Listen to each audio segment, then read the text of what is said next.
오늘은 인간의 도리를 제대로라는 제목으로 여러분과 은혜를 나누고자 합니다. 인간의 도리를 제대로. 오늘 방금 제가 읽어드린 마가복음 7장 1절로 13절까지 말씀은 예수님과 바리새인들, 서기관들 사이에 대립을 보여주고 있습니다. 예수님이 이 땅에 오셨을 때에 예수님을 환영한 사람도 있었지만 예수님께 도전하고 예수님의 가르침을 불편해한 사람들이 많았습니다.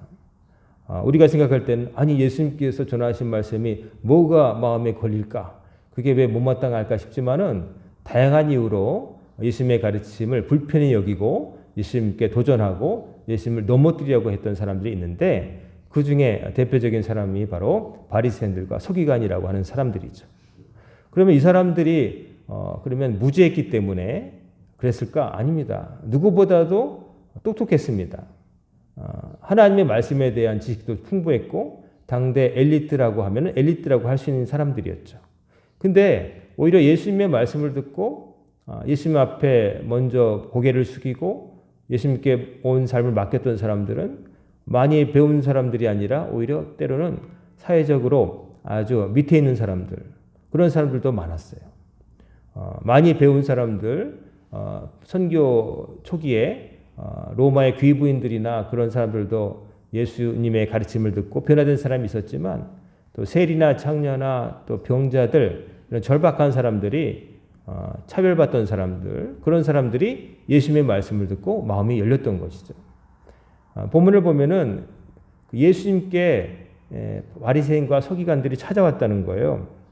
예루살렘에 있던, 우리로 치면 서울에 있는 사람들이 북쪽 변두리에 있는 갈릴리 변방에 있는 예수님이 어떤 사람인가, 얼마나 대단하길래 이렇게 소문이 여기까지 들려오는가 싶어서 궁금해서 궁금하고 호기심도 있고 또 지가 뭔데 이런 마음을 가지고 도전하려고 찾아온 것이죠. 찾아와 가지고 일이 벌어지는데 1절을 보면 바리새인들과 또 서기관 중 몇이 예루살렘에서 와서 예수께 모여들었다가, 자, 예루살렘까지 예수님의 그 말씀과 기적이 그 소문이 들어간 거예요. 바로 앞전에는 오병이어의 기적이 있었단 말이에요. 5,000명을 그 먹이신 그 놀라운 기적에 대한 소식이 얼마나 많이 퍼졌겠어요. 남자만 5,000명이었는데 그 사람들이 각기 자기 집에 가서 그 얘기를 했겠죠. 돌아가서 그 얘기가 얼마나 많이 퍼졌겠어요. 물론 요즘처럼 실시간으로 핸드폰으로 뭐 중계를 하고 또 뭐 이메일로 보내고 전화로 하고 그런 시대는 아니었지만 발 없는 말이 천리를 간다고 과거에도 소문은 그렇게 많이 퍼진 겁니다. 여행하는 사람들을 통해서 또 장사하는 사람들을 통해서 이렇게 통한 거죠. 이렇게 퍼진 거죠. 그래서 예루살렘까지 예수님에 대한 소문은 동심원처럼 퍼져나갑니다. 그래서 듣고서 어떤 사람인가 해서 내려왔는데 바리새인들과 서기관 몇이었다는 거죠. 근데 와가지고 뭘 보냐면 2절에 보면 제자 중 몇 사람이 그의 제자 중, 즉 예수님의 제자 중 몇 사람이 부정한 손, 곧 씻지 아니한 손으로 떡 먹는 것을 보았더라. 씻지 않은 손으로 예수님의 제자 몇몇이 누군지는 모르겠지만 손을 씻지 않고 그냥 떡을 집어서 먹는 식사하는 것을 보게 됐다는 거죠. 그게 이제 바리새인들과 이 서기관의 눈에 거슬렸던 거예요. 왜냐하면 우리가 볼 때 뭐 급하면 그냥 먹을 수도 있지 싶기도 하고 뭐 대단한 건가 싶지만은 이게 이제 문제가 되는 거죠. 왜 그러냐면 3절과 4절에 설명이 되어 있어요. 가로 안에 이제 마가복음의 기록자 마가가 왜 바리새인들과 서기관들이 못마땅하게 여겼는지를 설명해 놨어요. 뭐냐면은 바리새인들과 모든 유대인들은 장로들의 전통을 지키어 손을 잘 씻지 않고서는 음식을 먹지 아니하며 또 시장에서 돌아와서도 물을 뿌리지 않고서는 먹지 아니하며 그 외에도 여러 가지를 지켜오는 것이 있으니 잔과 주발과 놋그릇을 씻음이더라. 자, 우리가 뭔가를 이제 물로 씻는다 할 때는 목적이 뭡니까? 이제 청결함이죠. 목표가 청결함. 더러운 것들을 씻어낸다. 근데 이제 위생적인 측면에서도 이게 도움이 되겠지만 유대인들은 이런 게 있죠. 부정한 것을 만지면 안 된다. 부정하다, 깨끗하지 않다라고 율법에 규정된 것을 만졌을 때는 물로 씻어야 되는 거죠. 그러지 않은 상태로 자꾸 그 사람이 또 돌아다니면서 누구를 만지거나 악수를 하거나 뭐 접촉을 하면 만진 그것도 같이 오염된다라고 생각한 것이죠. 물로 씻는 것 자체가 뭐가 나쁘겠습니까? 근데 문제는 이 물로 씻는 전통 이것을 이 사람들은 신격화한 거예요. 그러니까 너무 그것을 원래 취지보다는 그 행동 자체의 의미를 너무 부여하고 그것이 아니면은 다 어긴 것처럼 여겼다는 거죠. 여기 보면 유대인들이 장로들의 전통을 지켰다. 장로들의 전통이라고 하는 것은 장로들, 즉 그 당시에 종교적인 사회적인 지도급 인사들이 이제 정해놓은 전통, 트래디션. 전통이 뭡니까? 옛날로부터 옛날의 경험에 의해서 축적되어서 이렇게 하는 것이 좋겠다 싶어서 어떤 합리적인 이유, 그 당시에 어떤 합당한 이유 그런 거에 의해서 쓰여진 것을 말하죠. 그 전통이라는 건 중요한 겁니다. 한 사회에도 전통이라는 게 없게 되면은 어떻게 되겠어요? 그때마다 어떻게 될지 매번 고민해야 되는 거예요. 근데 전통이라는 게 정해지면 어떻습니까? 이 경우에는 이렇게 한다라는 게 정해져 있으면 별 고민 안 하고 일사불란하게 할 수가 있죠. 근데 그 전통이라는 게 한계가 있는 것이 그런데 시대가 바뀐다는 거죠. 전통이라고 하는 것이 생겨난 그때 풍토와 완전히 바뀌게 되면 그 전통은 더 이상 유효성이 사라지는 거죠.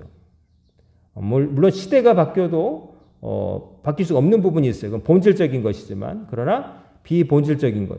하필이면 그때 그런 일이 있기 때문에 이렇게 될 수밖에 없어서 쭉 내려온 것이 있는데 그 상황이 바뀌었는데도 그것을 고집하면서 그것이 옳다, 그것만이 최고라고 말하는 것은 융통성이 없는 거죠. 장로들의 전통이라는 것 자체가 나쁜 것은 아니었습니다. 뭐냐면은 이 전통이라는 건 뭐냐면은 하나님께서 주신 모세를 통해서 주신 그 율법 10계명을 대로 살고자 그리고 레위기에서 주신 그 다른 먹어야 될 것, 먹지 말아야 될 것, 또 부정한 것과 깨끗한 것에 대한 규정을 어떻게 하면 삶 속에서 지킬까를 고민하던 중에 이렇게 해야 이런 것을 지켜야 이것을 온전히 우리가 지킬 수 있겠다 싶어서 덧붙여진 것을 말하는 거예요. 그러니까 나쁜 것 자체는 아니죠. 그런 것들이 있어야 되겠죠.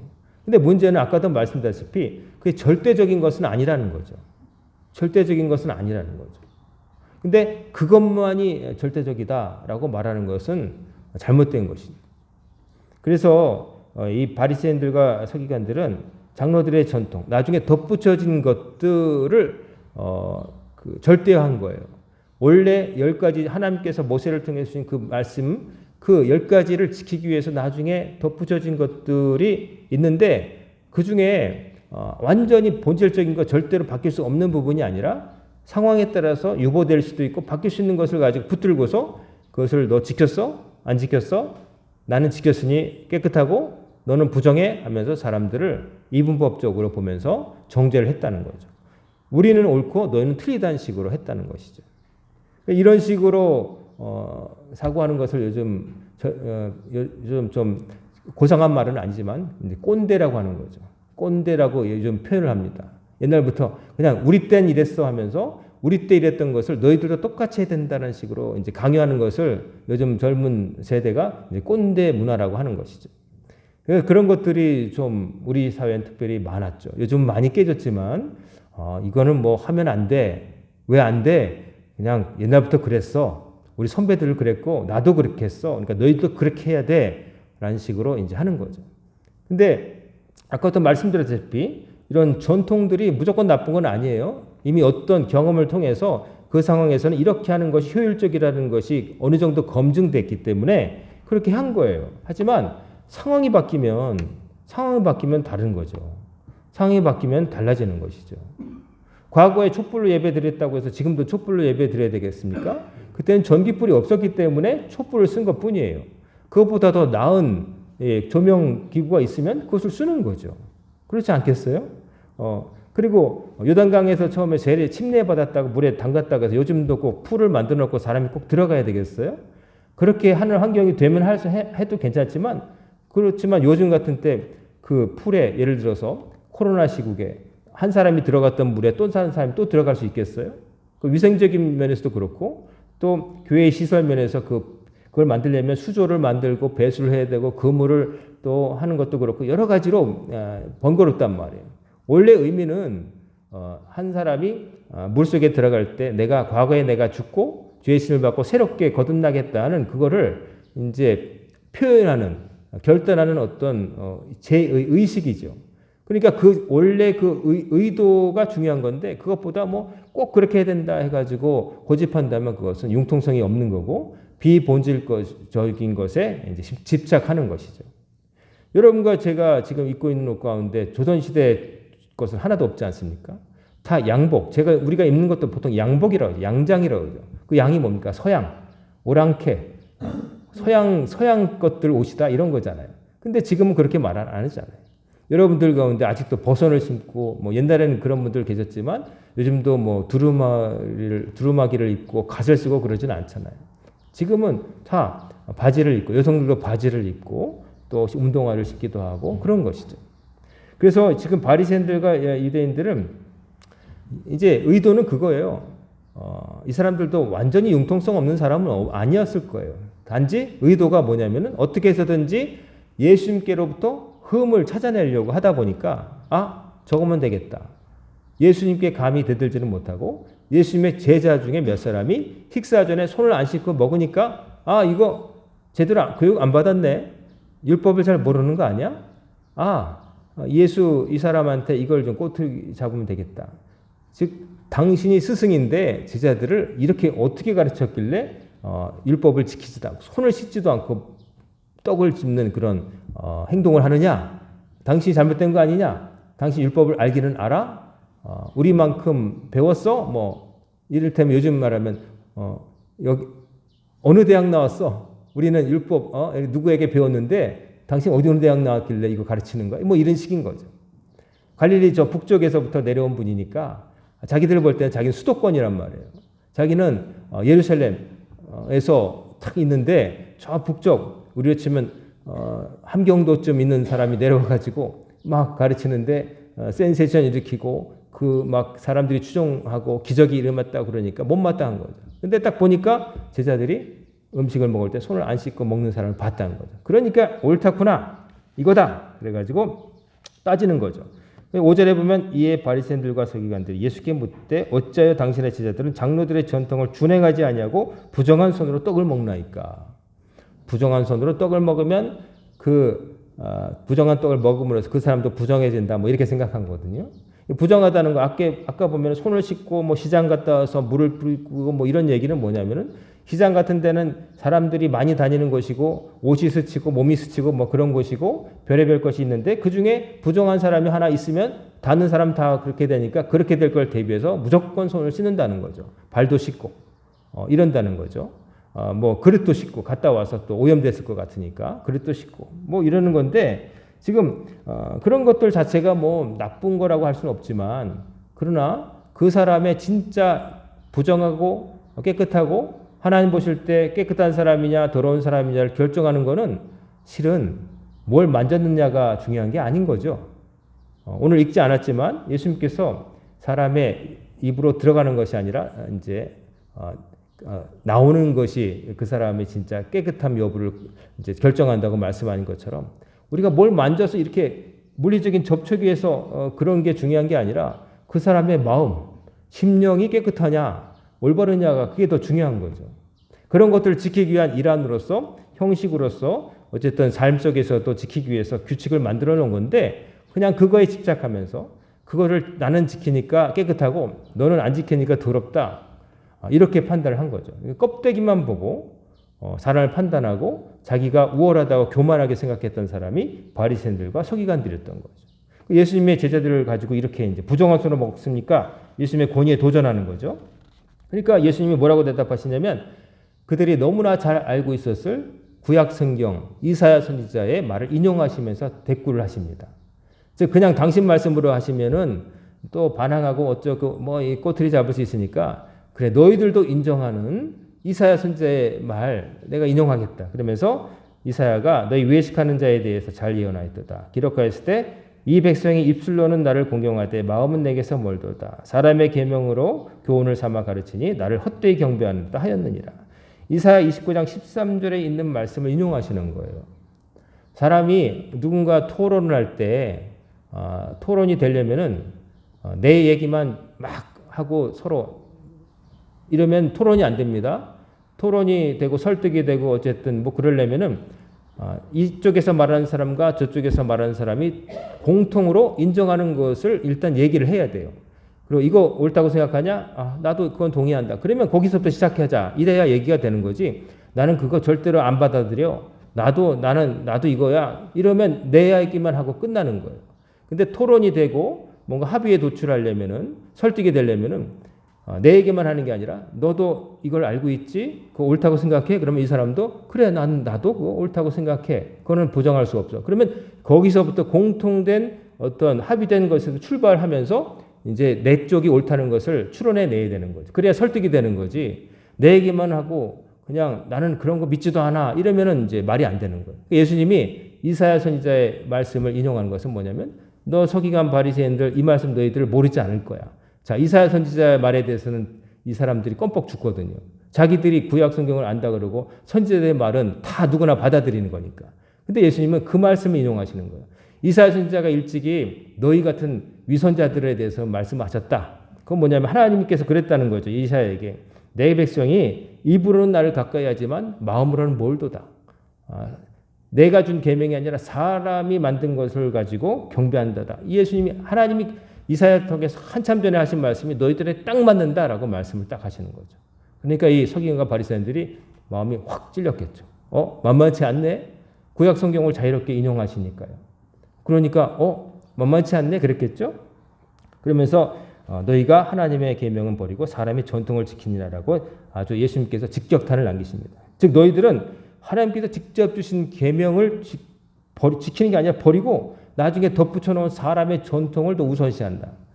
사람의 전통이 필요도 하고 유효성이 있지만 하나님께서 직접 주신 말씀에 위에 있는 건 아닌 거죠. 하나님 말씀이 우선이고 그 다음에 사람의 전통도 있는 것이죠. 전통이라는 것은 하나님의 말씀을 받고 인간 측에서 이렇게 하는 것이 하나님의 말씀을 지키는 데 도움이 되겠다 싶어서 시대 상황에 맞게 그때 생겨난 것이니까 바뀔 수 있는 거죠. 어느 부분에 있어서는. 근데 이제 예수님께서 보실 때는 이 사람들이 이 서기관과 바리새인들이 하나님께서 진짜 주신 말씀, 하나님의 계명은 다르게 말하면 하나님의 진짜 뜻, 왜 주셨는가? 하나님은 계명을 왜 주셨겠어요? 나는 너희들에게 이런 걸 원한다. 너희들이 이렇게 살기를 원한다 하셔서 주신 말씀이잖아요. 근데 그 뜻은 까먹어버리고 그걸 잘 지키겠다고 언젠가부터 만들어 놓은 것들이 있는데 그것을 그거 신주단지 모신 것처럼 하면서 그거 지켰느냐 안 지켰냐 가지고 사람을 따지고 사람을 이제 비판하고 그런다. 이 말씀 하시는 거죠. 그러면서 너희들은 사람이 만든 전통은 잘 지킨다고 말도 하고 뭐 그럴지는 모르겠지만 하나님의 원래 뜻은 다 잊어버렸어. 그리고 그런 것들을 안 지키면서 지키는 것처럼 흉내낸다는 거죠. 그러면서 말씀하시는데 예로 드시는 거예요. 그 중에 하나가 뭐냐면은 오늘 어버이줄이잖아요. 10계명의 계명 가운데 5번째 계명, 내 부모를 공경하라. 사람과 사람 사이에 주신 최초의 계명, 살인하지 말라보다 더 먼저 있는 계명, 바로 부모를 공경하라는 그 말씀을 너희들이 정말 잘 지키고 있어? 그걸 물으시는 거예요. 그러면서 그 당시에 사람들이 행했던 그 위선을 고발하시는데 뭐냐면은 9절에 보면 또 이르시되 너희가 너희 전통을 지키려고 하나님의 계명을 잘 버린도다. 모세는 내 부모를 공경하라 하고 또 아버지나 어머니를 모욕하는 자는 죽임을 당하지 하였거늘 너희는 이르되 사람이 아버지에게나 어머니에게나 말하기를 내가 드려 유익하게 할 것이 고르반 곧 하나님께 드림이 되었다고 하기만 하고 그만이라 하고 자기 아버지나 어머니에게 다시 아무것도 하여 드리기를 허락하지 아니하며 너희가 전한 전통으로 하나님의 말씀을 폐하며 또 이 같은 일을 많이 행하느니라 하시고 이러면 한탄하셨다는 거죠. 이 말씀은 뭐냐면 당시에 그 신앙생활 할 때에 내가 어떤 좋은 것이 생겼어요.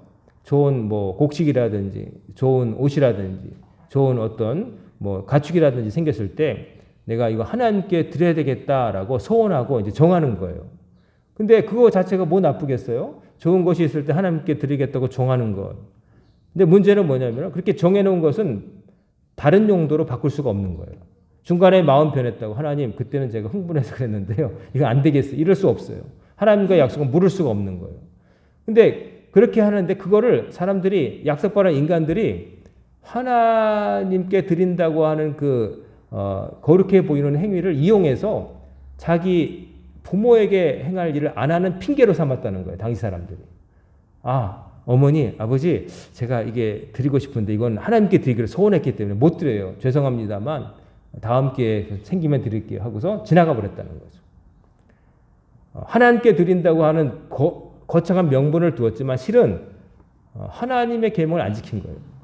부모를 공경하라고 주시는 하나님의 말씀이 원래 있는데 고르반이라는 건 나중에 생긴 거거든요. 하나님을 잘 섬기겠다는 마음으로 자기들이 그렇게 소원한다. 그거의 정한 전통과 같은 것인데 하나님께서 원래 지키라고 하신 말씀을 안 지키는 핑계거리를 감히 하나님께 드리기 위해서 내가 빼놨다라고 하면서 부모의 인간의 도리를 안 했다는 거예요. 참 사람이 가증스럽죠? 이쪽 가서는 이쪽 핑계대고 저쪽 가서는 저쪽 핑계대는 거예요. 저 극단적으로 표현을 하자면 어떤 사람이 있는데 그러는 거예요. 어머니 이번 주는 교회 가기 때문에 못 찾아뵈요. 그리고 또 교회 가서는 또 어머니를 찾아뵙기 때문에 교회 못 가요. 이렇게 말하는 거예요.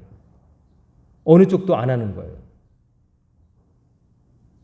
아예 신앙생활 무관한 사람 같으면 아니지만 지금 바리새인과 서기관들 얘기를 하고 있잖아요. 하나님을 믿는다고 말하는 사람 얘기를 하는 거예요. 근데 내 하나님 앞에서는 사람 핑계를 대고 사람 앞에서는 하나님 핑계를 대는 거예요. 왜 교회 못 나왔어요? 남편이 못 가게 해요. 또 교회는 그렇게 말해요. 남편한테는 교회에서 오라고 하는데 여보 나 거기 가야 돼. 이런 사람이 없겠지만 그러나 이를테면 이런 극단적으로 말하면 이런 거예요. 중간에서 이걸 안 하는 두 가지를 다 해야 되는데 이걸 안 하기 위한 핑계로 반대편 걸 갖다 붙이는 거예요. 바리새인들과 서기관들 뿐만 아니라 당시에 사람들이 많이 그랬다는 거예요. 위선 떨며 살았다는 거죠. 이거는 정말 인간에 대한 도리는 하나님을 섬기는 도리와 모순되는 게 아니에요. 왜냐하면 인간을 즉 부모를 잘 공경하라는 건 하나님이 주신 명령이잖아요. 그러니까 부모에게 잘하는 것이 하나님께 등한시하는 이유는 아니잖아요. 절대로. 그러니까 하나님 핑계를 대면 안 되는 거예요. 부모에게 잘하는 건 하나님의 명령이란 말이에요. 근데 그거를 안 하는 핑계로 하나님께 드리기로 했으니까 못 드려요. 이런 식으로 하는 거. 반대로 말하면 또 사람한테는 또 그렇게 하고 하나님께는 또 나 부모를 잘 섬기라고 하셨으니까 하나님께 이번은 못 하겠어요. 이거는 말도 안 된다는 거예요. 이거는 위선이라는 거죠. 그 중간에 서가지고 요리조리 피하는 얌체짓인 거예요. 당시의 사람들이 이렇게 살았다는 거예요. 예수님이 위선자다. 지금 비판의 초점은 하나님을 잘 섬기는 것처럼 행동하는 위선에 달려 있어요. 근데 인간에 대한 도리를 안 하는 그 목표. 근데 반대도 생각할 수 있어요. 하나님의 도리는 안 하면서 인간의 도리만 한다고 하는 것도 잘못인 거예요. 이 두 가지는 같이 행해야 될 거예요. 하나님을 섬기는 건 당연하고 하나님께서 인간을 도리, 내 부모에 대한 도리, 형제에 대한 도리를 하라는 것도 하나님의 명령이기 때문에 이 두 가지는 어느 하나를 하기 위해서 딴 걸 희생시키고 그런 게 아니라는 거예요. 두 개를 해야 되는데 다른 하나가 다른 것을 안 하는 이유가 되면 안 되는 거예요. 하나님을 잘 섬기는 사람은 부모에게도 잘해야 되는 거예요. 부모를 잘 섬기는 사람은 하나님께도 잘해야 되는 거예요.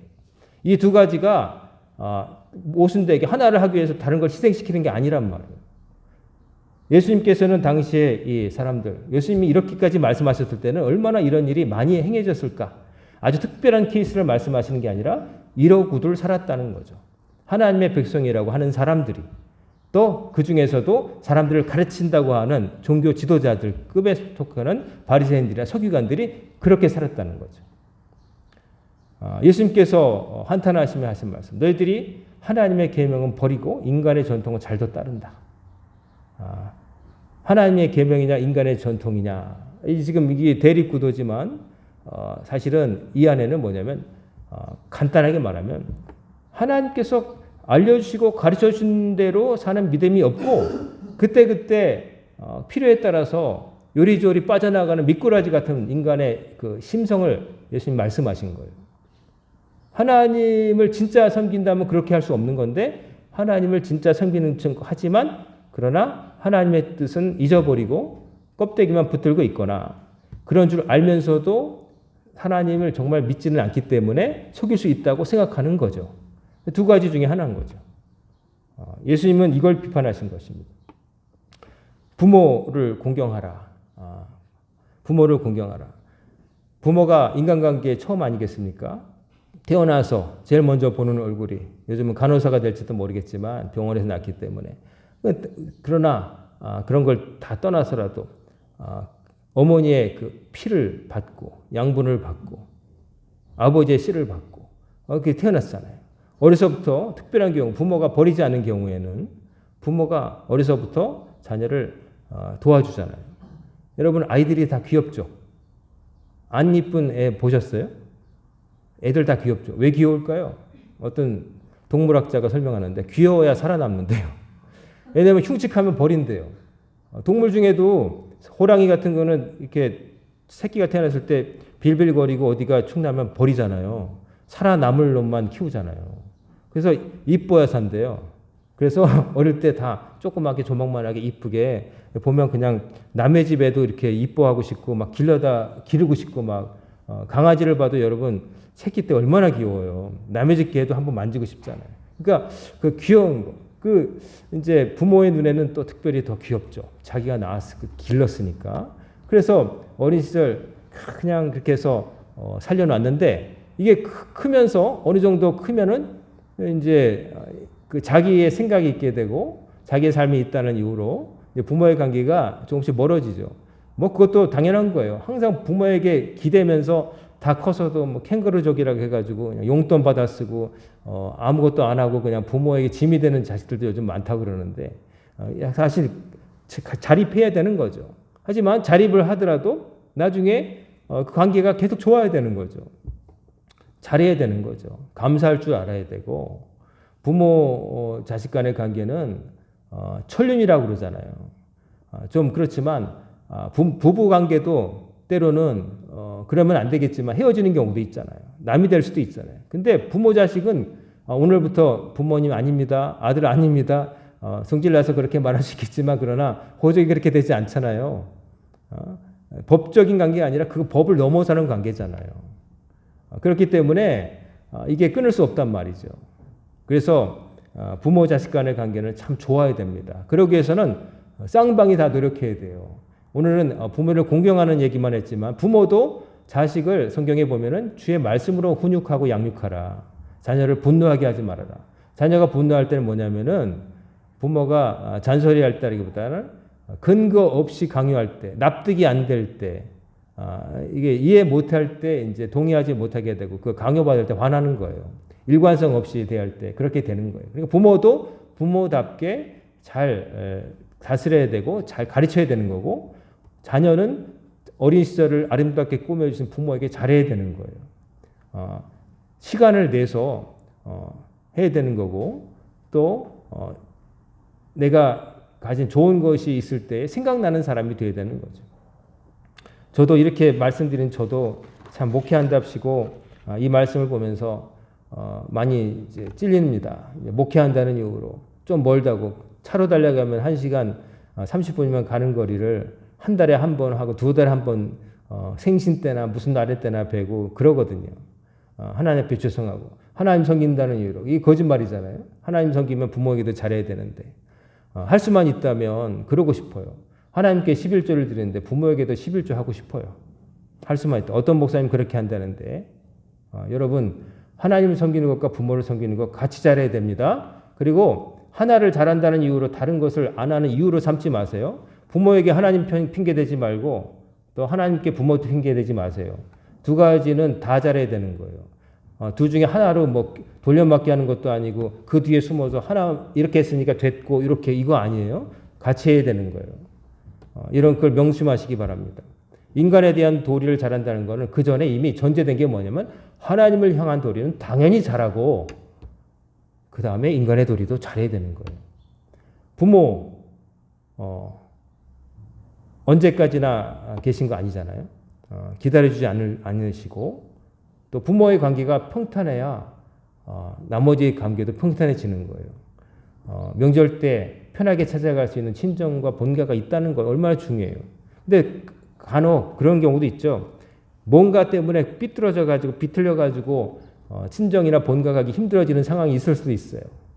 근데 보면 그 이유들을 보면 어떤 감정 문제, 뭐 재산 상속, 그때 어떻게 하셨어, 뭐 별 이런 게 있는데 자 부모 자식 간의 관계가 뭐 그런 것 때문에 비틀린다. 그것도 참 그러면 안 되죠. 어떻게 다른 사업적 거래도 아니고 부모 자식 간의 관계가 그런 것 때문에 막 섭섭하다고 막 안 보고 막 이런 관계가 되면 안 되는 것이죠. 가정이 여러분 회복돼야 됩니다. 혹시나 어떤 일로 상처를 받고 그랬다면 여러분 그걸 회복하시기 바랍니다. 먼저 찾아가서 섭섭한 게 있어도 그 섭섭할 게 뭐냐 이런 생각을 좀 하시기 바랍니다. 나보다 내 동생, 내 형에게 더 많이 줬다고 주신다고 했다고 섭섭하지 마세요. 그냥 어려우니까 더 주고 싶고 또 다른 이유가 있어서 그런 거예요. 나한테 많이 준다고 해서 좋은 부모가 아니라 부모의 마음이 다 있는 거예요. 그리고 부모는 무엇보다 생명을 주셨잖아요. 그리고 길러주셨잖아요. 그 정도면 더 바랄 거 없는 거 아니겠어요? 그 다음 거는 내가 먹을 건 내가 커서 내가 확보해서 먹고 살아야지. 부모에게서 받아가지고 좀 더 받으려고 그러고 살면 안 되는 거죠. 안 보고 막 그러면 안 되는 거죠. 그게 무슨 가족이에요. 오다 가다 만난 사람도 아니고. 여러분 가정에 혹시 상처가 있어서 비틀린 게 있다면 푸시기 바랍니다. 또 부모답지 못한 부모 밑에서 상처받으며 큰 분들도 계실지도 몰라요. 그래도 용서하시기 바랍니다. 용서하시고 화합하시기 바랍니다. 물론 때로 인터넷 요즘 보니까 어린이 2살 때 아들 버리고 아들이 사고로 죽었는데 50몇 년 만에 나와서 그 보험금 타겠다고 왔다는 뻔뻔한 그 모친도 있지만은 대부분은 그렇지 않잖아요. 그렇지는 않죠. 그 정도는 아니잖아요. 여러분 가정의 달이면서 오늘 어버이 주일에서 말씀드립니다. 인간에 대한 도리, 1번은 부모에 대한 도리입니다. 부모에게 대하는 도리가 사람을 대하는 도리의 척도예요. 여러분 부모에게 살아계시다면 최선을 다하시고 또 이미 별세하셨더라면 제사 지내고 이미 돌아가신 분은 그게 중요한 게 아니라 그분을 기억하고 그분이 살아계신다면 나에게 뭘 원했을까를 생각해 보시고 그걸 해드리는 거예요. 그분이 부모가 살아계셨으면 내가 어떻게 살길 바라셨을까? 그걸 해드리는 거예요. 이미 늦었으니까 끝났다가 아니라 그분이 없어지는 게 아니잖아요. 어디든 계실 거 아니겠어요. 천국이든 지옥이든 사라진 건 아니니까. 그러면 남아있는 자손들이 어떻게 살기를 바라시는 마음 변치 않았을 거라고 생각을 해요. 그럼 여러분들이 믿음 안에서 행복하게 살기를 바라실 거 아니겠어요. 그러니까 그 모습대로 살아드리는 것도 또 효도입니다. 살아계실 때 효도가 제일 중요하겠지만 세상 떠나신 다음에도 그분들의 영혼은 사라지는 건 아니니까 여러분들이 그분들의 뜻을 이어서 그렇게 사시면 그분이 원하신 대로 사시면 그것도 효도의 하나가 되겠죠. 오늘 어버이 주일입니다. 여러분 부모님을 생각하시고 또 부모님을 보내신 분은 또 누굴까요? 하나님이신 거죠. 우스갯말로 그런 말이 있어요. 서양에 보니까 부모는 하나님이 너무 바쁘셔서 대신 보낸 천사다. 천사들이 하도 갈 데가 많으니까 모자라가지고 천사 대신에 우리를 보호해 줄 부모를 보냈다. 그러니까 부모님은 여러분에게 천사와 같은 분들이다. 그렇잖아요? 좋은 거 있으면 항상 자식들 먼저 생각하고 필요 없다 그래도 바리바리 쏴주고 그런 분들인데 그런 분들한테 잘 못한다? 그거는 누구에게도 잘할 수 있는 사람이 아니라고 봐야죠. 필요에 따라서 누굴 대할 수는 있겠지만 진심으로 사람을 사랑할 줄 모르는 사람이라고 하겠죠. 여러분 가운데는 그런 분이 없으리라고 생각합니다. 오늘 어버이 주일이고 5월은 가정의 달이고 지난주는 어린이 주일이었습니다. 가정의 달, 늘 가정이 중요하지만 특별히 5월을 맞이해서 여러분의 가정을 생각해 보시고 가정에 어떤 아픔이 있다면 그것을 극복하시는 계기로 삼으셔서 사랑으로 치유받으시고 또 아직 기회가 있을 때 부모의 관계를 잘 맺으시고 또 하나님을 잘 섬기고 부모에게도 잘하는 여러분과 제가 되기를 주의 이름으로 축원합니다. 아멘. 기도하겠습니다. 사랑과 은혜가 충만하신 아버지 하나님, 오늘도 저희들의 발걸음을 아버지 앞으로 인도하심을 감사를 드립니다. 오늘도 들은 말씀 생각하며 저희들이 하나님에 대한 도리와 또 인간에 대한 도리를 아울러 주의 말씀으로 받들고 행하는 모든 성도들과 가정들이 되게 하여 주옵소서. 우리 성도들의 가정이 주 안에서 평안을 누리길 원합니다. 부모와 자식 간의 관계가 조화롭게 하시고 또 부모, 자식뿐만 아니라 또 형제, 자매의 관계도 화평하게 하시고 언제나 모이면 예배드리고 주를 찬송하고 하나님께 영광 돌리는 귀한 믿음의 가정들이 다 되게 하여 주시옵소서. 이 모든 말씀 우리 주 예수님의 이름으로 간절히 기도드리옵나이다. 아멘. 우리 찬